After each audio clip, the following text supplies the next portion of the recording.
ফানকিহু মা তাবা লাকুম মিনান নিসাই মাসনা ওয়া সুলাসা ওয়া রুবা।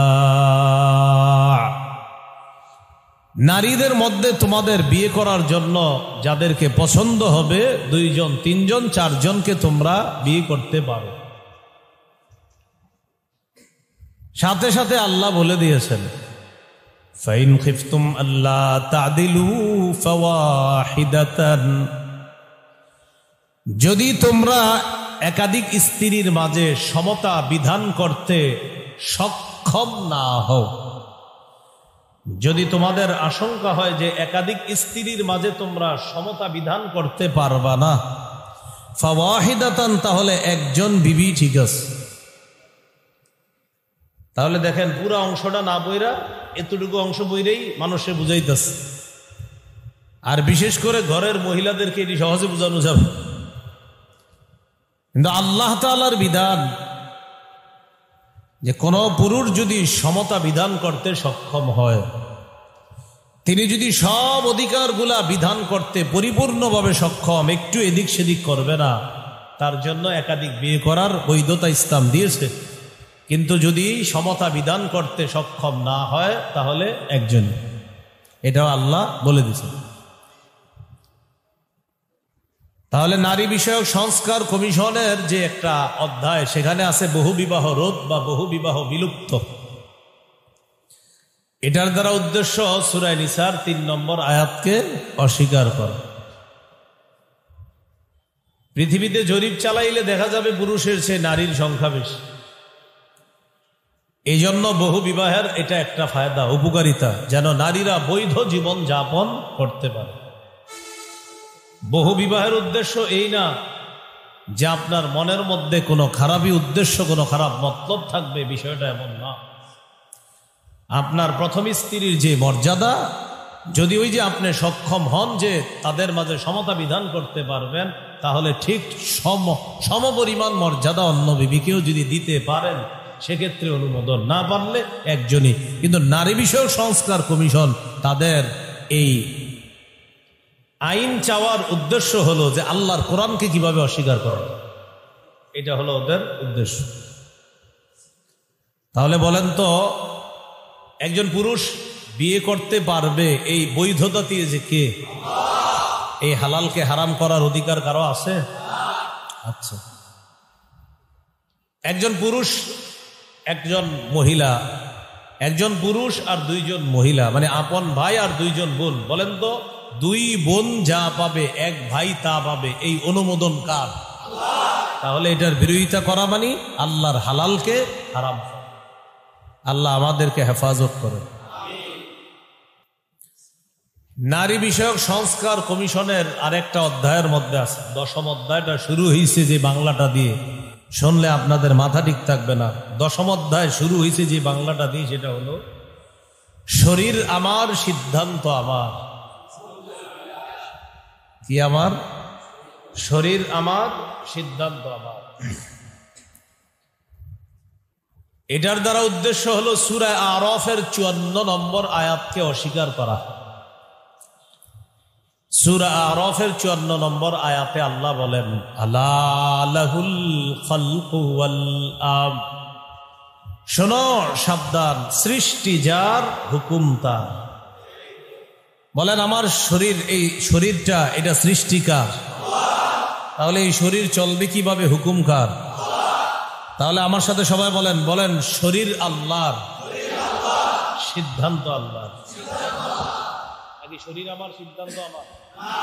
শরীর কার? সৃষ্টিকার, সিদ্ধান্ত কার? তো শরীর আমার, সিদ্ধান্ত আমার দিয়া এটা অস্বীকার করা। সূরা আরাফের 54 নম্বর আয়াত। নারী বিষয়ক সংস্কার কমিশনের আরেকটা অধ্যায়। আমাদের মা বোনরা আল্লাহ প্রদত্ত একটা অসুস্থতার সম্মুখীন হয় মাসে। এই অসুস্থতাকে তারা এখানে লেখছে, এটা হলো একটা সামাজিক কুপ্রথা, কুসংস্কার। এটা বলে কুসংস্কার। অসুস্থ হওয়া নাকি কুসংস্কার? তো জ্বর হইলে আর ডাক্তারের কাছে যায় না, কেন? কুসংস্কার নাকি? জ্বর হইলে ওষুধ খাইতে হবে কিনা? তো বলতেছে এই কুসংস্কার বা কুপ্রথা নারীদের এগিয়ে যাওয়ার পথে বাধা। কিসের পথে বাধা? তাদের দাবি হলো নারীরা এখন এগিয়ে যাচ্ছে, যাচ্ছে তো এগিয়ে, জাহান্নামের দিকে এগিয়ে যাচ্ছে। ভালো, এটা হ্যাঁ, একদল স্লোগান দেয় নারীরা এগিয়ে যাচ্ছে, কথা ঠিক, জাহান্নামের দিকে বেশি পরিমাণে এগিয়ে যাচ্ছে। এই জন্য রাসূলুল্লাহ সাল্লাল্লাহু আলাইহি সাল্লাম বলেন, মেরাজের রাতে আমি উকি মেরে দেখেছিলাম, জান্নাত জাহান্নাম দেখছি, তো দেখার পর দেখলাম জাহান্নাম যখন দেখলাম সেখানে দেখলাম রাআইতু আকসার আহলিহা আন-নিসা, জাহান্নামের বেশিরভাগ দেখলাম, বেশি সংখ্যক হলো নারী সম্প্রদায়। কোন সম্প্রদায়? তাহলে নারীরা কি করছে? এগিয়ে যাচ্ছে। কোন দিকে? জাহান্নামে এগিয়ে যাচ্ছে। মানে যে যত পর্দা ছাড়া চলবে, বাইরে এসে ঘুরবে আর বলবে নারীরা এগিয়ে যাচ্ছে, আপনারা বলে দেবেন জি, এই জাহান্নামের দিকে এগিয়ে যাচ্ছে। তাহলে মা বোনদের অসুস্থ হওয়াকে বলতেছে সামাজিক কুপ্রথা, কুসংস্কার, এটা তাদের উন্নতির পথে বাধা। কিন্তু তাদের এই কথা দ্বারা উদ্দেশ্য হলো সূরা বাকারার 222 নম্বর আয়াতকে অস্বীকার করা। দেখছেন কেমনে কেমনে কোরআনের বিরোধিতা করে। আর আমি চিন্তা করি, আমি যখন পড়লাম এটা, আমি পড়লাম আর চিন্তা করলাম, ওগো মাথায় এগুলা ঢুকাইছে কে? এই মহিলাগুলা, এদের মাথায় এগুলা আনছে কে? নিশ্চিত দালাল মার্কা কোন লোক, এরা কোরআনের এই বিষয়গুলা তাদের মাথায় দিয়ে দিস। সূরা বাকারার 222 নম্বর আয়াতে আল্লাহ বলেন, ইয়াসআলুনাকা আনিল মাহিদ কুল হুয়া আযান ফা'তাযিলুন নিসা ফিল মাহিদ। তারা আপনাকে অসুস্থতা সম্পর্কে জিজ্ঞাসা করে, আপনি বলেন এটা একটা কষ্টদায়ক বিষয়। নারীদের অসুস্থতা এটা একটা কষ্টদায়ক বিষয়, অস্বস্তিকর একটা বিষয়, খুব কঠিন কষ্টদায়ক বিষয়। ফা'তাযিলুন নিসা ফিল মাহিদ, হে স্বামীগণ, এই অবস্থায় তোমরা তোমাদের স্ত্রীদের থেকে দূরে থাকবা। ওয়ালা তাকরাবুহুন্না হাত্তা ইয়াতহুরনা, তারা পবিত্র না হওয়া পর্যন্ত তাদের নিকটবর্তী হও না। ফাইদা তাতাহহারনা ফাতুহুন্না মিন হাইসু আমারাকুমুল্লাহ, যখন তারা পবিত্র হয়ে যাবে তখন তাদের কাছে তোমরা গমন করবা যেভাবে আল্লাহ হুকুম করেছে। ইন্নাল্লাহা ইউহিব্বুত তাওয়াবিনা ওয়া ইউহিব্বুল মুতাতাহহিরিন, নিশ্চয়ই আল্লাহ তাওবাকারীদেরকে পছন্দ করেন, ভালোবাসেন, এবং যারা পবিত্রতা অর্জনকারী তাদেরকেও আল্লাহ ভালোবাসেন, আল্লাহ মহব্বত করেন। তাহলে বলেন তো, সামাজিক কুপ্রথা, কুসংস্কার বলা, নারীদের অসুস্থতা, ছলে বলে কৌশলে সূরা বাকারার কত নম্বর আয়াত অস্বীকার করা? 222। নারী বিষয়ক সংস্কার কমিশনের আরেকটা অধ্যায়, সেখানে দাবি করা হয়েছে জেন্ডার, নারী ও জেন্ডার। জেন্ডার বলে তারা পরোক্ষভাবে ট্রান্সজেন্ডারকে প্রতিষ্ঠিত করে, প্রমোট করে। ট্রান্সজেন্ডার কাকে বলে আগে একটু বুঝেন, এটা কি ঘুরতেছে? এটা কি? তাহলে এটা পাখা, আর এই যে বাতি, এটা কি বলেন? লাইট। এটা কি বলেন তো? ফ্যান। সবাই বলেন কি? না, আমার কাছে এটা লাইট মনে হইতেছে। আসলে ফ্যান এটা? আরে না, এটা লাইট। আসলে ফ্যান? আচ্ছা ফ্যান। আর এই যে জ্বলতেছে এটা কি? না, এটা ফ্যান। এটা এই যে ফ্যানের লাইট মনে হওয়া আর লাইটের ফ্যান মনে হওয়া, এটা কি সুস্থতা না পাগলামি? ট্রান্সজেন্ডার মানে আমি পুরুষ কিন্তু আমার নিজের মহিলা মনে হইতেছে, আর কোন মহিলার নিজের পুরুষ মনে হওয়া, এটাকে বলা হয় কি? ট্রান্সজেন্ডার। তা আপনারাই বললেন ফ্যানের লাইট মনে হওয়া পাগলামি, লাইটের ফ্যান মনে হওয়া পাগলামি। তাহলে পুরুষে নারী মনে হওয়া, নারীকে পুরুষ মনে হওয়া, পাবনার সিট খালি, সেখানে ভর্তি করায় ট্রিটমেন্ট নেওয়ার জন্য আমরা সাজেশন করব যে ওখানে যান। আপনাদের জায়গা ওরকম ভালো জায়গায় গিয়ে যে বলেন এই অধিকার সেই অধিকার, আপনাদের তো মাথাই ঠিক নাই। অধিকার প্রতিষ্ঠিত পরে করেন, আর মাথা ঠিক করেন। মানে ওইটা আপনারা সুন্দর বলবেন। ফ্যানেরে এই যারা বলে যে কোনো পুরুষ যদি বলে যে আমার নিজের নারী মনে হয়, ওরে বলবেন ফ্যানেরে তোর কি মনে হয়? আমি হজে গেছি প্লেন দিয়ে, আপনাদের এই এলাকার যারা হজে যায়, ওমরা যায়, কি দিয়ে যায়? কিন্তু প্লেন আমার কাছে ঠেলা গাড়ি মনে হয়। কি মনে হয় আপনাদের কাছে? প্লেন রে কি মনে হয়? আর ঠেলা গাড়ি রে কি মনে হয়? কিন্তু ঠেলা গাড়ি আমার কাছে বিমান মনে হয়। তো ঠেলা গাড়ি রে বিমান মনে হওয়া, বিমান রে ঠেলা গাড়ি মনে হওয়া, ফ্যানেরে লাইট মনে হওয়া, লাইটেরে ফ্যান মনে হওয়া যেমন পাগলামি, পুরুষ কোন পুরুষ নিজের নারী মনে হওয়া আর নারী তার নিজেকে পুরুষ মনে হওয়া ঠিক এরকম পাগলামি। এই মতবাদ প্রতিষ্ঠিত করার দ্বারা উদ্দেশ্য হলো সূরা নিসার 119 নম্বর আয়াতকে অস্বীকার করা। কোন সূরা? কত নম্বর আয়াত? না আপনারা এতক্ষণ ওয়াজ শুনে কি বুঝলেন? কি আন্দোলন দরকার আসেনি? না, ওই বিকালবেলা চা খাইবেন আর বলবেন হুজুর আর কাম পায় না, বুঝা বুঝা ভাবছেন কি হুজুর না কাম ছাড়াই বুঝা রয়েছে, হুজুর বুঝে শুনে আন্দোলন করে। এই সমস্ত আইন পাশ হইলে গজব আপনার উপরে আসবে আগে। তো জেন্ডার মতবাদ প্রতিষ্ঠিত করা উদ্দেশ্য সূরা নিসার 119 নম্বর আয়াতকে অস্বীকার করা। ওই আয়াতে ইবলিস একটা চ্যালেঞ্জ দিছে আল্লাহর সাথে। এই চ্যালেঞ্জের কথা আল্লাহ বলছে, ওয়ালা আমুরান্নাহুম ফালায়ুগাইয়িরুন্না খালকাল্লাহ। ইবলিস চ্যালেঞ্জ করে বলে, আল্লাহ আমি মানুষকে হুকুম করব তারা যেন আল্লাহর সৃষ্টি পরিবর্তন করে ফেলে। কি পরিবর্তন করে? তাহলে বলেন তো সৃষ্টি বিকৃত করা, পরিবর্তন করা, এটা কার মতবাদ বলেন? ইবলিসের। এটা ইবলিস। সহিহ বুখারীর বর্ণনা 5885 নম্বর হাদিস, লাআনা রাসূলুল্লাহ সাল্লাল্লাহু আলাইহি ওয়াসাল্লাম আল মুতাশাব্বিহিনা মিনার রিজালি বিন নিসা ওয়াল মুতাশাব্বিহাত মিনান নিসাই বির রিজাল। যেই পুরুষ নারীর রূপ ধারণ করে আর যেই নারী পুরুষের রূপ ধারণ করে, এই উভয় শ্রেণীর উপর আল্লাহ রসুলের অভিশাপ। বলেন নাউজুবিল্লাহ। তাহলে আপনারা বলেন এমন কোন মতবাদ প্রতিষ্ঠিত হওয়া যেই মতবাদের উপর আল্লাহর নবীর অভিশাপ চলতে থাকে, এমন কোন অভিশপ্ত কাজ আমাদের মুসলিম দেশে হোক, এটা কি আমরা চাই? এই জন্য ওলামায়ে কেরামের ডাকে আন্দোলনে সাড়া দেওয়া দরকার আসেনি? এই আইন প্রতিষ্ঠিত করা মানে কোরআনের বিরুদ্ধে সরাসরি আঘাত করা, অ্যাকশন নেওয়া। আল্লাহ হেফাজত করে। নারী বিষয়ক সংস্কার কমিশনের আরেকটা অধ্যায়, সেই অধ্যায়ের মধ্যে আছে বিবাহ ও বিবাহ বিচ্ছেদের ক্ষেত্রে নারী পুরুষ সমান অধিকার। বিবাহ ও বিবাহ বিচ্ছেদের ক্ষেত্রে স্বামী স্ত্রীর সমান অধিকার। আচ্ছা, আমি আপনাদেরকে একটু বলি, যদি সমান অধিকার দ্বারা উদ্দেশ্য, অর্থাৎ একটা নারীর স্বামী যেমন তারে তালাক দিবে, একটা নারীও তার স্বামীরে তালাক দিবে, এটা অধিকার প্রতিষ্ঠিত করতে চায়। আমার সাথে বলেন সবাই, বলেন তালাক দেওয়ার অধিকার শুধু স্বামীর, স্ত্রীর না।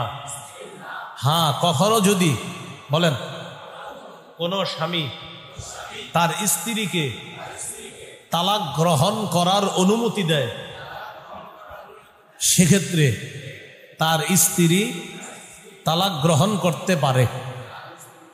এটাকে বলা হয় তালাকে তাফবিজ, তথা স্বামীর পক্ষ থেকে স্ত্রীকে তালাক গ্রহণ করার অনুমতি প্রদান। তার টোটালটা মিলাইলে বোঝা যায় তালাকের অধিকার শুধু স্বামীর। স্ত্রীকে যদি অনুমতি দেয় কখনো কোনো স্বামী, তুমি চাইলে তালাক গ্রহণ করতে পারো, তাহলে বলেন তো এই অধিকারটাও কে দিতে হবে? স্বামী। তালাকের টোটাল ক্ষমতা স্বামীর। এটা মনে রাখতে হবে। এই জন্য আপনারা বিয়ে শাদী ইদানিং এই জেনারেশন যারা বিয়ে করেন, কাজী সাহেবের লেখাগুলা ভালোভাবে পইরা সাইন করেন। কাজী সাহেবের ওই কিতাবের, যেই কিতাবটা আপনার সামনে খোলে, মানে বড় একটা বই, ওটার মধ্যে কিছু ধারা আছে, এই 17, 18, 19 এগুলা ভালো করে পড়বেন। এক ধারার মধ্যে আছে, স্ত্রী যদি কোনো কারণে বনিবনা না হয়, এই না হয়, সেই না হয়, সেক্ষেত্রে স্ত্রী তালাক গ্রহণ করার অধিকার পাবে। আপনি মাশাল্লাহ কবুল করার টেনশনে কিচ্ছু না বইরা হায়ের মধ্যে সাইন দিয়ে দিছেন। এই হায়ে সাইন দেওয়া মানে স্ত্রীরে তালাক দেওয়ার অনুমতি দিয়ে দিছেন। ওখানে দেখবেন পাশে লেখা আছে অপশন হ্যাঁ না, আপনি হায়ে ঠিক চিহ্ন দিয়ে দিছেন, নিচে আবার স্বাক্ষরও দিয়ে দিছেন। এর মানে আপনি পুরাটা পইরা স্বাক্ষর দিছেন। এর মানে কাজী সাহেবের এই লেখার মধ্যে যা যা আছে এগুলাতে আপনি রাজি আছেন। কিছুদিন পরে তালাকের ঘটনা ঘটলে এবার মুফতি সাহেবদের কাছে দৌড়ায়, হুজুর কি হইল, আমার বউ দিহি আমারে তালাক দেয়। তখন মুফতি সাহেব বলে, বিয়ের সময় কি কাজী সাহেবের ওখানে লেখাপড়া হয়েছে? কয় হ্যাঁ। কয় সব কাগজপত্র নিয়ে আসেন। তখন সবগুলা কাগজপত্র নেওয়ার পর মুফতি সাহেব পড়ে দেখে ওখানে লেখা আছে যে কোনো কারণে বনিবনা না হলে বা বিভিন্ন কারণে কিছু না হলে স্ত্রী তালাকের অনুমতি পাবে, তালাকের বৈধতা পাবে, ওখানে লেখা। তো অপশনে আছে হ্যাঁ বা না। আপনি হায়ের মধ্যে চিহ্ন দিছেন, নিচে আবার স্বাক্ষরও দিছেন। এর মানে বিবিরে তালাকের প্রদান করার ক্ষমতা দিয়ে দিছেন বিয়ের দিন। মুফতি সাহেবের কিছু করার নাই। মুফতি সাহেব আপনার লেখাপড়া দেখা যা পাবে ওই অনুযায়ী ফতুয়া দিবে। এই জন্য সাধারণত দেখবেন তালাকের ফতুয়া মুফতি সাহেবরা মৌখিক দিতে চায় না, বলে যে লিখিত আনেন তারপর ফতুয়া দেয়। তো এই জন্য বিয়ে যেদিন করবেন ভালোভাবে পুরাটা পইরা এরপরে স্বাক্ষর করবেন। আল্লাহ আমাদেরকে বোঝার তৌফিক দান করেন। এখন কথা হলো, বিবাহ ও বিবাহ বিচ্ছেদের ক্ষেত্রে বা তালাকের ক্ষেত্রে স্বামী স্ত্রীর সমান অধিকার চাওয়া, এই অধিকার প্রতিষ্ঠিত করার দ্বারা উদ্দেশ্য হলো সূরা নিসার 34 নম্বর আয়াতকে অস্বীকার করা। কোন সূরার কত নম্বর আয়াত? ওই আয়াতে আল্লাহ বলেন, আর-রিজালু কাওয়ামুনা আলান নিসাই বিমা ফাদ্দালাল্লাহু বা'দাহুম আলা বা'দ ওয়া বিমা আনফাকু মিন আমওয়ালিহিম। পুরুষগণ নারীদের অভিভাবক, স্বামীগণ স্ত্রীর অভিভাবক। কেননা আল্লাহ তাদের একে অপরের উপর মর্যাদা দান করেছেন। আল্লাহ তাআলা তাদের কাউকে আরেকজনের উপর মর্যাদা দান করেছেন। এবং কেননা স্বামীরা তাদের স্ত্রীর পিছনে টাকা খরচ করে, তাদের স্ত্রীর পিছনে টাকা খরচ করে, তারা তাদের নিজের সম্পদ ব্যয় করে। এই জন্য আল্লাহ বলেন স্বামীরা হলো স্ত্রীদের অভিভাবক, পুরুষরা হলো নারীদের অভিভাবক। তাহলে বলেন তো পুরুষের মর্যাদা আগায়া রাখছে কে? তাহলে সমান অধিকার দেওয়া মানে আল্লাহর এই বিধানের বিরোধিতা করা। এখন আসেন এটার ক্ষতি কি? যদি বলেন বিবাহ ও বিবাহ বিচ্ছেদের ক্ষেত্রে নারী পুরুষ সমান অধিকার, তাহলে আগামী দিনে যদি এই অধিকার প্রতিষ্ঠিত হয়, কোন পুরুষ বিয়ের সময় কি বলবে জানেন? আমি অমকের কন্যা অমককে বিয়ে করলাম। মুফতি সাহেব বা আপনাদের ইমাম সাহেব বিয়ে পড়াবে যে অমকের কন্যা অমকের সাথে এত লক্ষ টাকা দেন মোহরের বিনিময়ে আমি আপনার কাছে বিয়ের প্রস্তাব করলাম, রাজি থাকলে কবুল বলেন। তখন জামাই বলবে, হুজুর কবুল একটু পরে বলি, আমি আগে কথা আছে আমার। কি কথা? আমি আমার বিবিরে মোহরানা দিছি 10 লাখ, ওরেও বলেন আমারে 10 লাখ দিতে। ইমাম সাহেব বলবে, আরে ভাই দেখি আপনার 10 লাখ আপনার দিবে কেন? মোহর তো আপনি দিছেন। তখন বলবে, হুজুর আপনি জানেন না বর্তমানে বিবাহ ও বিবাহ বিচ্ছেদের ক্ষেত্রে নতুন নাকি আইন হয়েছে, সেটা হলো সমান অধিকার। তো বিয়ে করার সময় আমি যেহেতু 10 লাখ দিতেছি, বউরেও কোন 10 লাখ দিতে। সমান অধিকারের ভয়াবহতা। সমান অধিকার যদি বলেন তো স্বামী বলবে আমি দিছি 10 লাখ, তুমি দাও 10 লাখ। কিছুদিন পর স্ত্রী বলবে আমি নিব প্রথম সন্তান, স্বামীরে বলবে তুমি নিবা দ্বিতীয় সন্তান। কারণ কি অধিকার? বলেন কি অধিকার? তাহলে এই কথা বলা সুস্থতা না পাগলামি? এই জন্য আমার সাথে বলেন সবাই, বলেন সমান অধিকার নয়, বলেন নারীদের ন্যায্য অধিকার চাই। আবার বলেন নারীদের সমান অধিকার নয়, ন্যায্য অধিকার চাই। সমান অধিকার না ন্যায্য? ন্যায্য অধিকার প্রতিষ্ঠিত করেন। নারীদের ন্যায্য অধিকার কি? তার স্বামী তাকে মোহরানা দিবে। নারীর ন্যায্য অধিকার কি? তার স্বামী তার থেকে যৌতুক নিবে না। নারীর ন্যায্য অধিকার কি? তার ভাই তার সম্পত্তি বুঝাইয়া দিবে। নারীর ন্যায্য অধিকার কি? বাবার মিরাস থেকে সে পাবে। নারীর ন্যায্য অধিকার কি? একটা নারীকে তার ভাই, তার স্বামী, তার বাবা সবাই মিলে সযত্নে লালন পালন করবে। এগুলো একজন নারীর ন্যায্য অধিকার। তাহলে ইসলাম নারীর সম্মান বাড়াইছে না কমাইছে? আর এরা ঈশা রাস্তায় নামায় বলাইতে চায় নারীরা এগিয়ে যাচ্ছে কোথায় জানি। এই হলো আপনার বিবাহ ও বিবাহ বিচ্ছেদ ক্ষেত্রে নারী পুরুষ বা স্বামী স্ত্রী সমান অধিকার বলার ক্ষতি। তাহলে এটার দ্বারা কত নম্বর আয়াত অস্বীকার করা? সূরা নিসার 34। এরপরে যেটা আছে এটা শুনলে তো আপনারা কি বলবেন? নারী বিষয়ক সংস্কার কমিশনের আরেকটা অধ্যায়ের দাবি হলো যৌন কর্মীদেরকে শ্রম অধিকারে তাদেরকে শ্রমিকের মর্যাদা দেওয়া।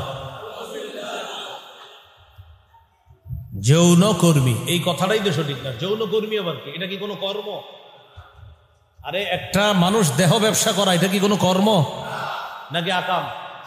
এটার নাম আবার কর্মী হয় কেন? এটা প্রথম কথা। মনে রাখবেন, কোন নারী তার দেহ বিক্রি করে তিনি পৃথিবীতে বাঁচবে এটা কোনো নারীর চাহিদা না। আমাদের দেশে যে মা বোনরা না পেরে তারা তাদের সতীত্ব বিলিয়ে দিচ্ছে টাকার কাছে, আপনি তার পার্সোনাল অভিমত নেন, সে বলবে না এরকম অসুস্থ জীবন আমিও চাই না। হয়তো অভাবের যন্ত্রণায়, অভাবের তাড়নায় বা কোনো কারণে পরিস্থিতির শিকার হয়ে তাই এই পথ বেছে নিতে বাধ্য। কিন্তু আপনি সব নারীদেরকে জিজ্ঞাসা করেন যে তোমরা কি এই পথে থাকতে চাও? তারা বলবে না, এটাতে কেউ থাকতে চায় না, আমরা সুস্থ জীবন চাই। নারী অধিকার যারা প্রতিষ্ঠিত করতে চাইল, যে নারীগুলা মাননীয় প্রধান উপদেষ্টার কাছে তাদের বলা উচিত ছিল যে যেই সমস্ত মহিলাগুলা বিভিন্ন কারণে পরিস্থিতির শিকার হয়ে আজকে তারা তাদের দেহ বিক্রি করে টাকা ইনকাম করে, ও মাননীয় প্রধান উপদেষ্টা আমরা তাদের একটা সুস্থতা জীবন চেয়ে আপনার কাছে স্মারকলিপি দিলাম, তাদের জন্য একটা সুন্দর সুস্থ জীবনের ব্যবস্থা করে দেওয়ার জন্য আমরা আবেদন জানাইলাম। তাহলে বুঝতাম ওই নারীরা তাদের প্রতি আসলেই সহমর্মিতা প্রদর্শন করে। কিন্তু মনে রাখবেন, এরা আসলে অধিকার প্রতিষ্ঠিত করা এটা এদের উদ্দেশ্য না, ওদের উদ্দেশ্য কোরআনের বিরোধিতা করা। কারণ ওই নারীদেরকে জিজ্ঞাসা করেন, আমাদের দেশে যে মা বোনরা এরকম পথ বেছে নিছি, জিজ্ঞাসা করেন যে তুমি কি এরকম জীবন চাও? 100 জনের মধ্যে 100 জন বলবে অসম্ভব, এটা তো কোনো জীবন না, তারাই বলবে। তাহলে উচিত ছিল কি? তাদের সুন্দর সুস্থ একটা জীবনের ব্যবস্থা করে দেওয়া, এটা ছিল উচিত। উল্টা কি বললো? তাদের এই কর্মটাকে শ্রমিকের মর্যাদা দেওয়া। এটার দ্বারা উদ্দেশ্য কি তাদের? এটার দ্বারা উদ্দেশ্য আমাদের দেশের মেয়েদেরকে তারা এই দেহ ব্যবসায়ী বানানোর ষড়যন্ত্র চালাচ্ছে। কারণ যেহেতু শ্রমিকের মর্যাদা পাবে, তাহলে তো এই পেশা, এটা একটা পেশা, এটার ক্ষতি কি?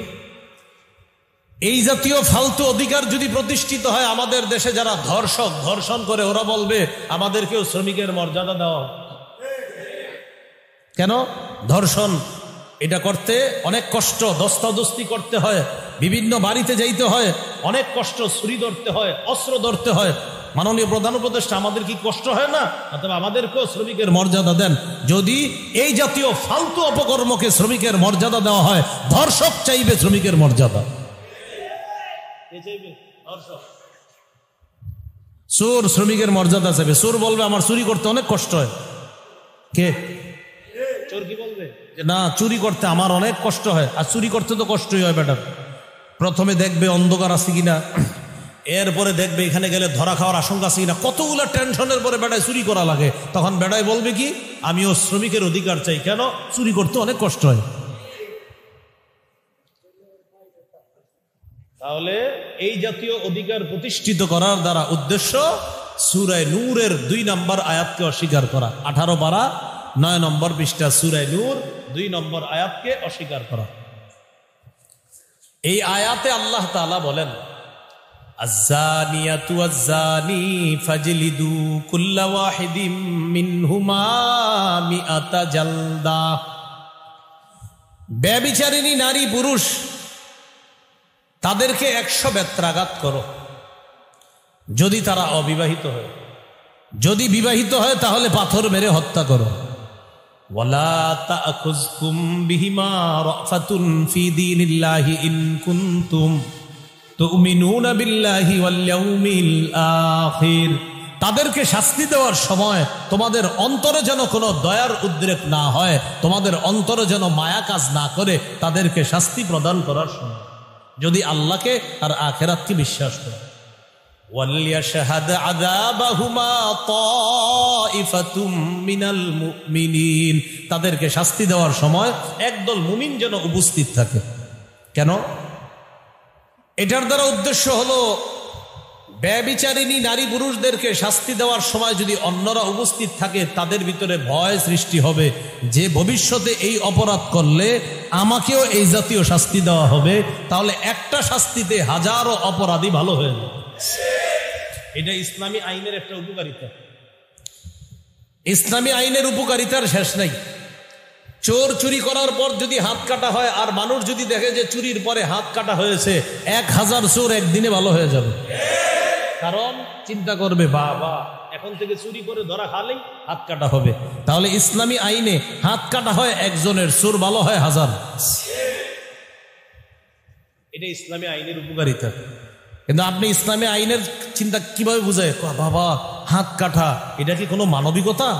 আর চুরি করাটা খুব ভালো কাজ। হাত কেটে দেন একজনের, 1000 চোর ভালো হয়ে যাবে। ধর্ষকদের বিচার করেন, যারা ধর্ষণ করে তাদেরকে বিচার করেন, তাদেরকে হত্যার বিধান করেন। এই যে একটা মেয়ে ধর্ষিতা হলো, আপনার ছোট্ট মেয়ে নাবালিকা, কয়েকটা পাওয়া, 1 তো ধর্ষণ, 2 শিশু নির্যাতন, 3 আপনার হত্যা করা। কতগুলা অপরাধ পাওয়া যাওয়ার পরেও এখনো 83 দিন লাগে এটার বিচার। কতদিন লাগে? একটা বিচারের দেরি হয় কেন? সাক্ষী উপস্থিত হইতে সময় লাগে। এসে হের সাক্ষী পুরা বাংলাদেশ। এরপরেও আইনি প্রক্রিয়া, এই যে বাংলা অঙ্গ বাংলাদেশে আইনি প্রক্রিয়া, এটা শুনতে শুনতে মনে আমগো জীবন শেষ হইব। আইনি প্রক্রিয়া চলছে, কিছু কইলে কি হয়? হ্যাঁ, আইনি প্রক্রিয়া চলছে। যে চোরদের হাত কাটা হবে কিনা, আইনি প্রক্রিয়া। ডাকাতের এই শাস্তি হবে কিনা, বিষয়টা আইনি প্রক্রিয়া। এই প্রক্রিয়াটা যে কোন দেশি প্রক্রিয়া, এই জন্য ইসলামী আইন বাস্তবায়ন হইলে প্রক্রিয়া টক্রিয়া আর বলবে না, নগদ শাস্তি। আল্লাহ আমাদেরকে বুঝার তৌফিক দান করেন। তাহলে বলেন তো, যৌন কর্মীদেরকে শ্রমিকের মর্যাদা দিলে হাজারো অপরাধীরা কিসের মর্যাদা চাইবে? শ্রমিকের মর্যাদা চাইবে। নারী বিষয়ক সংস্কার কমিশনের এটার মধ্যে আরেকটা অধ্যায়, সেই অধ্যায়ের মধ্যে চাওয়া হয়েছে সংবিধান শুরু করা কোন ধর্মীয় কোন ধর্মকে অনুসরণ করে যেন সংবিধান শুরু করা না হয়। বুঝেননি উদ্দেশ্যটা কি? আবার শোনেন বাংলাটা। কোন নির্দিষ্ট ধর্মকে অনুসরণ করে যেন সংবিধান শুরু করা না হয়। উদ্দেশ্য হইল বিসমিল্লাহ যেন লেখা না হয়। বিসমিল্লাহ কোন ধর্মের? এই জন্য বলে না ইসলাম ধর্ম, বলতেছে কোন ধর্মীয় বিষয় অনুসরণ করে যেন সংবিধান শুরু না করা হয়। আপনারা সোজাসুজি বললেই তো হয় যে বিসমিল্লাহ দ্বারা যেন সংবিধান শুরু করা না হয়। চিন্তা করেন কত বড় ষড়যন্ত্র। এটার দ্বারা উদ্দেশ্য সূরা আলী ইমরানের 19 নম্বর আয়াত এবং সূরা আলী ইমরানের 85 নম্বর আয়াতকে অস্বীকার করা। এই আয়াতের মধ্যে আছে আল্লাহ তাআলা বলেন, ইন্নাদ দীনা ইনদাল্লাহিল ইসলাম, আল্লাহর কাছে একমাত্র দিন হলো ইসলাম। ওয়া মান ইয়াবতাগি গায়রাল ইসলামি দীনান ফালাই ইউকবালা মিন, যে ব্যক্তি ইসলাম ছাড়া অন্য কোনো কিছুকে দিন হিসাবে কামনা করবে এটা তার থেকে কিছুতেই গ্রহণ করা হবে না। ওয়া হুয়া ফিল আখিরাতি মিনাল খাসিরিন, সে আখিরাতে ক্ষতিগ্রস্তদের অন্তর্ভুক্ত হয়ে যাবে। সে আখিরাতে ক্ষতিগ্রস্তদের অন্তর্ভুক্ত হয়ে যাবে। এই হলো আপনার কোরআন বিরোধী অনেকগুলা কথা। এই নারী বিষয়ক সংস্কার কমিশনের আমি তো মাত্র কিছু বললাম, রন্ধ্রে রন্ধ্রে কোরআনের বিরোধিতা করা হয়েছে। এবার একটা আয়াত শোনায় আপনাদেরকে, সূরা ইউনূসের 15 নম্বর আয়াতটা মন দিয়ে শোনেন। আল্লাহ তাআলা বলেন, وَإِذَا تُتْلَى عَلَيْهِمْ آيَاتُنَا بَيِّنَاتٍ قَالَ الَّذِينَ لَا يَرْجُونَ لِقَاءَنَا ائْتِ بِقُرْآنٍ غَيْرِ هَذَا أَوْ بَدِّلْ قُلْ مَا يَكُونُ لِي أَنْ أُبَدِّلَهُ مِنْ تِلْقَاءِ نَفْسِي إِنْ أَتَّبِعُ إِلَّا مَا يُوحَى إِلَيَّ إِنِّي أَخَافُ إِنْ عَصَيْتُ رَبِّي عَذَابَ يَوْمٍ عَظِيمٍ। কাফেরদের সামনে যখন কোরআনের আয়াত তেলাওয়াত করা হয়, কাফেরদেরকে যখন কোরআন পড়ে শোনানো হতো, মুশরিকদের সামনে কোরআন পড়া হতো, তখন তারা বলতো, যারা আখেরাত বিশ্বাস করে না, আল্লাহর সাক্ষাৎ বিশ্বাস করে না, তারা বলে, মুহাম্মদ তুমি এই কোরআন ছাড়া আরেকটা কোরআন আনো। কি বলতো? তুমি এই কোরআনের পরিবর্তে আরেকটা কোরআন আনো, আও বাদদিল, অথবা আমাদের সামনে যেইগুলা বলতেছো এগুলো পরিবর্তন করো। আল্লাহ বলেন, নবী আপনি বলেন, মা ইয়াকুনু লি আন উবাদদিলাহু মিন তিলকাই নাফসি। নবী আপনি বলেন, আমার পক্ষে এটা বৈধ না, এই ক্ষমতা আমার নাই আল্লাহর কোরআনের কোনো বিষয় পরিবর্তন করা। ইন আত্তাবিউ ইল্লা মা ইউহা ইলাই, আমি শুধুমাত্র অনুসরণ করি ওই ওহীর যে ওহী আমার কাছে প্রেরণ করা হয়। ইন্নী আখাফু ইন আসাইতু রাব্বি আযাবা ইয়াউমিন আযীম, আমি যদি আমার রবের নাফরমানি করি তাহলে কঠিন দিনের আযাবের ভয় করতেছি আমি। আল্লাহর নবীকে আল্লাহ বলতেছে, হাবিব আপনি বলেন যে আপনার ক্ষমতা নাই কোরআনের কোনো কিছু পরিবর্তন করা, যেখানে পৃথিবীর শ্রেষ্ঠ মানুষকে আল্লাহ এটা শিখিয়ে দিচ্ছেন যে আপনি বলেন কোরআনের কোনো কিছু পরিবর্তন করার ক্ষমতা আমার নাই। অথচ এই যুগে আইসা মুসলমান দেশে আমরা তাকায়া তাকায়া দেখতে হচ্ছে একদল ইসলাম সম্পর্কে অজ্ঞ কিছু মহিলা সরাসরি কোরআনের বিরুদ্ধে কোরআনের আইন পরিবর্তনের পিছনে লাগছে। নাম আবার মুসলমান অনেক, কিছু আছে আমার আম্মার বয়সী হবে, আর কিছু এর চেয়ে বেশি বয়সী হবে। এইগুলোর কোনো কাজ নাই মনে হয়, কোনো তাসবিহ পড়েন, আল্লাহ আল্লাহ করেন, জিকির করেন ঘরে বসে, না হে গেছে কোরআনের বিরুদ্ধে আইন প্রতিষ্ঠিত করে। তাহলে বলেন তো, আমাদের নবীর পক্ষেও কোরআনের একটা বিধান পরিবর্তন করার ক্ষমতা দিছে আল্লাহ? দেয় না। এই আয়াত কেন নাজিল করছে আল্লাহ?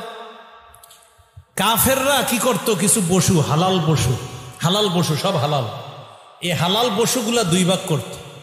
দুই ভাগ করার পর বলতো এগুলা হলো আল্লাহর আর এগুলা হলো আমাদের দেবদেবীদের। আল্লাহর গুলা তোমরা খাইতে পারবা, আর দেবদেবীদের যেগুলা এগুলা খাইবা না, সাবধান, এগুলো তোমাদের জন্য হারাম। তখন আল্লাহ তাআলা বলে দিয়েছেন, আচ্ছা আমার এই হালাল বিষয়গুলা এক অংশ হালাল করলো, আরেক অংশ হারাম, আবার এক অংশ আমি আল্লাহর জন্য, আরেক অংশ তাদের দেবদেবীদের জন্য। এই বিচার ওদেরকে শিখেছি কি? আল্লাহ বলে দিচ্ছে, সাআমা ইয়াহকুমুন, তাদের বিচার কতই না মন্দ। এই কথাটা সূরা আনআমের 136 নম্বর আয়াতে আছে। ওয়াজআলু লিল্লাহি মিম্মা যারা মিনাল হারসি ওয়াল আনআমি নাসীবা ফাকালু হাযা লিল্লাহি বিজামিহিম ওয়া হাযা লিশুরাকাইনা।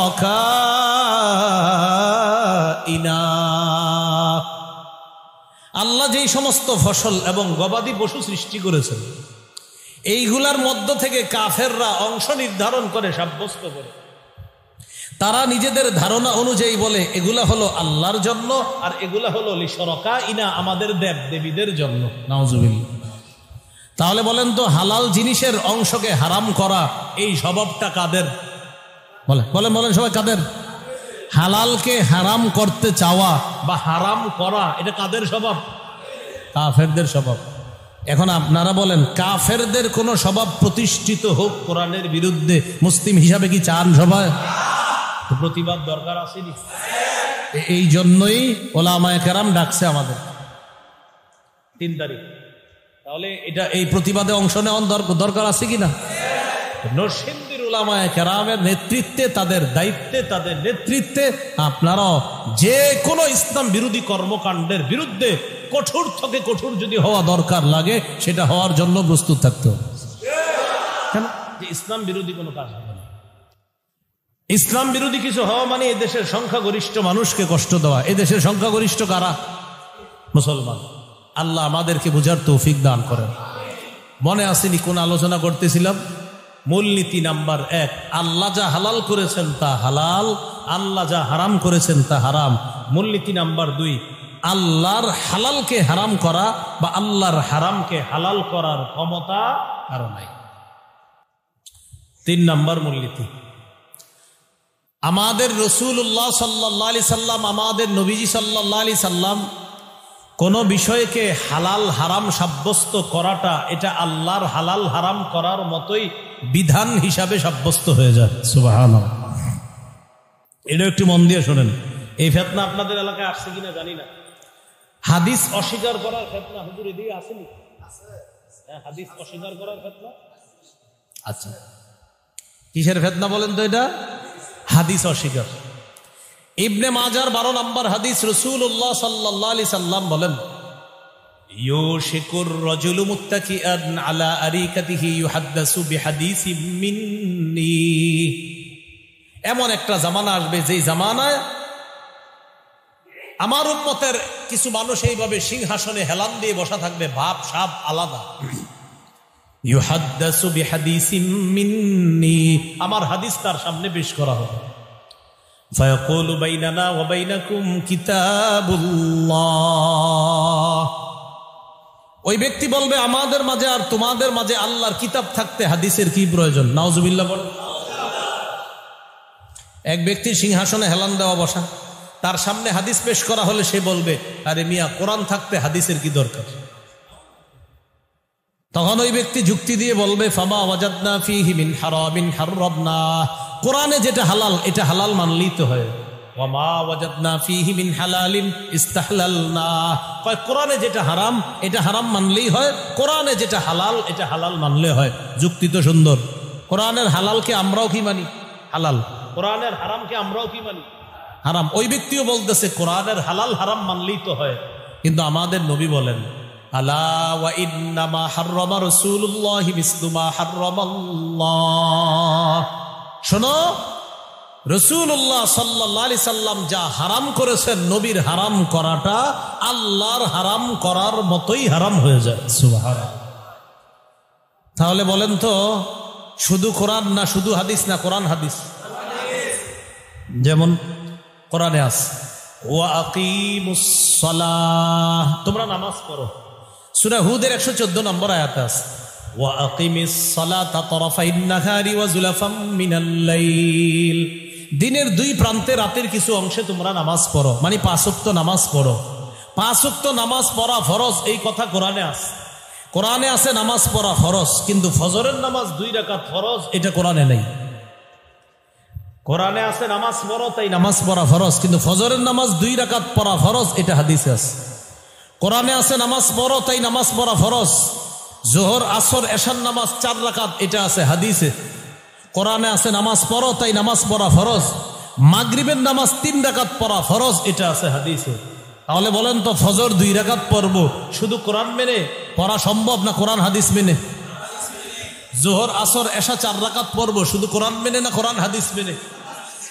মাগরিব 3 রাকাত পড়ি কি মেনে? কোরআন হাদিস মেনে। এবার আমার সাথে বলেন, হাদিস মানা মানি, কোরআন মানা। আবার হাদিস মানা মানিও, কোরআন মানা। কেন না? বলেন কেন না? কোরআনে আছে, আমার নবী নিজে থেকে কিছু বলে না, যা বলে ওহী থেকে বলে, আমি আল্লাহর থেকেই বলে। তাহলে আল্লাহ বলে দিয়েছেন, মা ইয়ানতিকু আনিল হাওয়া, নবী নিজের থেকে কিছু বলে না। ইন হুয়া ইল্লা ওয়াহয়ুন ইউহা, তার কাছে ওহী পাঠানো হয়, এই ওহী নবী বলে। তাহলে হাদিসও ওহী, কোরআনও ওহী। হ্যাঁ, কোরআনের ওহী তেলাওয়াত করা হয়, হাদিসেরটা তেলাওয়াত করা হয় না, কিন্তু দুইটাই ওহী। আল্লাহ রসুলের হাদিস মানা মানিও, আল্লাহর কথা মানা। কারণ আল্লাহ তাআলা বলেছেন, আমার নবী যা বলে এটাও আমার নবী নিজের পক্ষ থেকে বলে না, ওহী আসে সেখান থেকে নবী বলে। এবার আপনারা বুঝে থাকলে বলেন, কোরআনে আছে নামাজ পড়ো, কি আছে? এই জন্য নামাজ পড়া ফরজ। বলেন তো, ফজর 2 রাকাত, এটা কই আছে? কোরআনে আছে নামাজ পড়ো তাই নামাজ পড়া ফরজ। জোহর আসর এশা 4 রাকাত কোথায় আছে? কোরআনে আছে নামাজ পড়া ফরজ, মাগরিব 3 রাকাত কোথায় আছে? এই জন্য শুধু কোরআন না, শুধু হাদিস না, কোরআন হাদিস। এই হলো 3 নাম্বার কথা, যে আমাদের নবী কোনো বিধান দেওয়া এটাও আল্লাহর বিধানের মতোই বিধান হয়ে যায়। 4 নাম্বার, হালাল স্পষ্ট, হারাম স্পষ্ট। হালাল হারামের মাঝে কিছু বিষয় আসে সন্দেহযুক্ত। সহিহ বুখারীর 52 নম্বর হাদিস, রাসূলুল্লাহ সাল্লাল্লাহু আলাইহি সাল্লাম বলেন, আল হালালু বায়্যিনুন ওয়াল হারামু বায়্যিনুন ওয়া বাইনাহুমা মুশাব্বাহাত। হালাল স্পষ্ট, হারাম স্পষ্ট, এই দুইটার মাঝে কিছু আছে সন্দেহযুক্ত। ফামানিত্তাকাল মুশাব্বাহাত ফাকাদ ইস্তাবরাআ লিদীনিহি ওয়া ইরজিহি।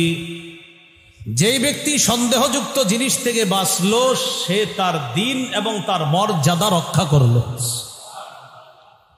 হালাল স্পষ্ট, হারাম স্পষ্ট। যেমন বলেন তো, আপন মায়ের সাথে দেখা দেওয়া কি বলে? বা সবাই দিয়ে চুপ রইলেন। আপন চাচির সাথে দেখা দেওয়া, এটা বলেন না কেন সবাই? হ্যাঁ, আপন চাচির সাথে দেখা দেওয়া হারাম, বলেন সবাই। মুখ দিয়ে আসতেছে না, কারণ দেখা তো দেন। আপন মায়ের সাথে দেখা দেওয়া হালাল, বলেন সবাই কি? আপন চাচির সাথে দেখা দেওয়া হারাম। হুজুর আমারে ছোটবেলা থেকে কোলো করে মানুষ করছে, তো কি হয়েছে? হারাম। বলেন আপন খালার সাথে দেখা দেওয়া, আপন মামির সাথে দেখা দেওয়া, তাহলে আপন মা হালাল, আপন খালা হালাল। আপন চাচির সাথে দেখা দেওয়া হারাম, আপন মামির সাথে দেখা দেওয়া হারাম। এবার বলেন আপন বোনের সাথে দেখা দেওয়া, ভাবির সাথে দেখা দেওয়া, খালাতো, ফুফাতো, চাচাতো, জ্যাঠাতো, এই তো সেই তো, সিস্টার ইন ল, অমুক ইন ল, তমুক ইন ল, সব। তাহলে যত তো খালাতো, জ্যাঠাতো, চাচাতো, মামাতো, ফুফাতো, তালাতো, এই তো, পাতানো, সেই তো, এই সব সে আমার বোনের মতো। মতো বোন না, কিসের মতো? কি না, আমি মোবাইলে পরিচয় হয়েছি, আমার আসলে বোনের মতো, আমি তারে দিনই পরামর্শ দিই। আপনার বোনের মতো, বোন না। তো মোবাইলে যেটা, এটা হলো পাতানো, বললাম না? পাতানো, খালতো, চাচাতো, মামাতো, ফুফাতো, তালতো ইত্যাদি, আর পাতানো। পাতানো মানে কয় বোনের মতো। মতো বোন না, হারাম। তাহলে আপন বোন দেখা দেওয়া হালাল, আপন মা দেখা দেওয়া, আপন খালা দেখা দেওয়া, আপন ফুফু দেখা দেওয়া হালাল। এবার আসেন আপন চাচি দেখা দেওয়া হারাম, আপন মামি, আপন খালাতো বোন, আপন মামাতো বোন, আর যেই মামাতো হোক, আপন হোক, শতালু হোক, ওটালু হোক, হারাম। বাবির সাথে দেখা দেওয়া হারাম, খালাতো বোন, মামাতো বোন, চাচাতো বোন, জ্যাঠাতো বোন, ফুফাতো বোন, তাদের সাথে দেখা দেওয়া, বিষয়টা স্পষ্ট।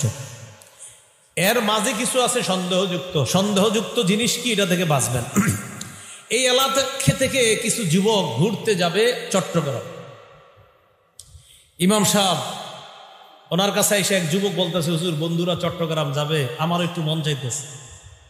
মানে ইমাম সাহেবের সাথে ভালো সম্পর্ক ওই ছেলেটার। তো ইমাম সাহেব বুঝাইছে, যাবেন ভালো কথা, নামাজ ঠিকঠাক মতো পড়বেন তো? হুজুর নামাজ ইনশাল্লাহ কিচ্ছু হবে না। ঠিক আছে। আচ্ছা আপনার বন্ধুরা যে যাবে গান টান বাজাবে? তো তখন বন্ধুদেরকে জিজ্ঞাসা করছে, তোরা গান টান বাজাবি? কয় না, বাজাবো না। তো ইমাম সাহেব বলছে, ওখানে যাওয়ার পর গান বাজাবে? তখন বন্ধুরা বলল, দেখ সফরের পথে বাজাবো না হয়তো, ওখানে যাওয়ার পর ওই ছোট্ট ছোট্ট 2-1টা বক্স নিয়ে যাবো, একটু আনন্দ উল্লাস করার জন্য হয়তো একটু বাজাবো, প্রয়োজনে তুই শুনিস না, তুই দূরে থাকিস। তো ইমাম সাহেব এবার এটা শুনে বুঝাইছে যে, দেখেন ঠিক আছে দূরে থাকলে আপনার গুনাহ হবে না, কিন্তু আমার তো মনে হয় দূরে কতক্ষণ থাকতে পারবেন। বন্ধুরা আপনারে সাথে নিবে, আপনি দূরে থাকবেন, গান শুনবেন না, কিন্তু ভাই যদি বিষয়টা এমন হয় যে সন্দেহ আছে, আপনি গান শুনে ফেলতে পারেন, ইমাম সাহেব বলছে তাহলে আমার পরামর্শ আপনি যায়েন না, কারণ সন্দেহ আছে, আপনি হারামের মধ্যে জড়িয়ে পড়তে পারেন। তো এরপরে হুজুরের সাথে ওয়াদা করে গেছে, না আমার দ্বারা কিচ্ছু হবে না, গেস। যাওয়ার পরে বন্ধুরা গান শুনে, ও আসলে শুনে না গান, মাশাআল্লাহ। তো গান যখন চলে, এক পর্যায়ে দেখে কোকিল কণ্ঠের এক আওয়াজ আসছে কানে, খুব সুন্দর কোকিল কণ্ঠ, হৃদয়ে ছুঁয়ে যাওয়ার মতো অবস্থা। তখন চিন্তা করলো এত সুন্দর কণ্ঠ, আচ্ছা আজকে একবার শেষবারের মতো একটু শুনি। অনেকক্ষণ তো শুনি নাই, একটু শুনলে আর কি হবে। এই জন্য মনে রাখবেন, গান অন্তরে নেফাকি সৃষ্টি করে, বাস আপনার নেফাকি সৃষ্টি হয়ে গেল। এই জন্য নবীজি বলছেন, সন্দেহ হলেও দূরে থাকো, দূরে থাকো, হতে পারে ওটার মধ্যে তুমি জড়িয়ে পড়বা। ইমাম সাহেব আপনারা এত বুঝাইলো, আপনি ওটার মধ্যে জড়িয়ে পড়তে পারেন, কিন্তু আপনি বলছেন না, পড়বেন না, পড়বেন না, পড়বেন না, পড়ে গেছেন। এই জন্যই সন্দেহ থেকে যে বাঁচবে, তার দিন তার মর্যাদা আল্লাহ হেফাজত করবে, তার দিন তার মর্যাদা আল্লাহ হেফাজত করবে। আপনাদের এই এলাকায় একটা প্রজেক্টরের ব্যবস্থা হয়েছে, প্রজেক্টর, এটাতে খেলা দেখবে, জুয়ার খেলা দেখবে। এই জন্য এলাকাবাসী একটা পর্দা লাগাইছে খেলা দেখার জন্য। এলাকার ওলামায়ে কেরাম পরামর্শ দিছে, এই জুয়া টুয়া দেখেন না। আমি দেখবো না, দূরের থেকে খালি স্কোরটা যাই না, চলে আসো। বন্ধুরা দেখতেছে, দূরে গেছে, দূরে গিয়া জিজ্ঞাসা করবে, দোস্ত স্কোর কি? ওই টাইমে জিজ্ঞাসা করার আগেই বন্ধুরা তালি দিছে জোরে, ছক্কা কয়া। তখন হের মনের ভিতরে সৃষ্টি হইল, কি ঘটনা, কি এত উত্তেজনাকর মুহূর্ত, আচ্ছা একটু শেষবারের মতো যাই। এই জন্য আল্লাহ রাসূল বলছেন, হারামের মধ্যে যদি পড়ার সম্ভাবনাও থাকে, কাছে যাও না, হতে পারে পড়ে যাওয়া। আপনি কেন গেলেন কাছে যাওয়ার কারণে পড়ে যাবেন। এই জন্য সন্দেহযুক্ত জিনিস থেকে বাঁচবেন। সন্দেহ অনেক ধরনের হতে পারে। মসজিদে রওনা করছেন, ইবলিস আল্লাহর কাছে চ্যালেঞ্জ দিছে, সুম্মা লাআতিয়ান্নাহুম মিন বাইনি আইদিহিম ওয়া মিন খালফিহিম ওয়া আন আইমানিহিম ওয়া আন শামাইলিহিম। চারটা কথা ইবলিস বলছে যে আমি চার দিক থেকে আপনার বান্দাদেরকে পথভ্রষ্ট করার চেষ্টা চালাবো। কয় দিক থেকে? আমার আপনার দিক কয়টা? চার দিক থেকে ইবলিস চেষ্টা চালায়। এক নাম্বার, সামনে দিয়ে আসবো, ইবলিস বলছে। কাজ না হইলে পিছন দিয়ে আসবো, কাজ না হইলে ডান দিয়ে আসবো, কাজ না হইলে বাম দিয়ে আসবো। একটা ছেলে মসজিদে আসতেছে, ইবলিস ওরে বুঝায় খালি, এই আর মাত্র 3 ওভার আছে, তুমি যদি নামাজে যাও এই মুহূর্তে ওভারগুলো শেষ হয়ে যাবে। আর এটা হলো টান টান উত্তেজনাকর মুহূর্ত, একটা অবস্থা চলতেছে। না না, যেমন আমি মসজিদের দিকে আসতেছে, এবার ইবলিস পিছন দিয়ে এসে বলতেছে, এই শেষ তো, না আমি যাবো না। এবার ডান দিক দিয়ে আসতেছে, ছেলেটা মোটামুটি মসজিদের কাছাকাছি, এশার নামাজই তো পড়বা, এবার বুঝাইতেছে ইবলিস, হ্যাঁ এশা একটু দেরি করে বললেও কিচ্ছু হয় না, তাই তো এশা তো দেরি করে পড়ার সুযোগ আছে। চিন্তা বলো, না না না জামাতে পড়বো। এবার ইবলিস বাম পাশে দিয়ে এসে বুঝায়, এই জামাত কি আর দুনিয়াতে হবে না? বন্ধুরা একসাথে জামাত করে নিলেই তো হয়। মসজিদের সামনে আইসা ছেলেটা আবার চলে গেছে, ইবলিস সফল হয়ে গেছে। ওরে নেক্সট শুরুতে ধোকা দিছে, প্রথমে চেষ্টা করছে, কাজ হয় না, শেষে এসে বুঝাইছে এসা দেরিতে বললেও হয়, পরে জামাত করে নিলেও হবে। এবার গিয়ে দেখে প্রিয় দল হাইরে গেছে, মেজাজ এমন খারাপ হয়েছে, হারার পরে এসাও পড়ে নাই, মেজাজ খারাপে সকাল ফজরও পড়ে নাই।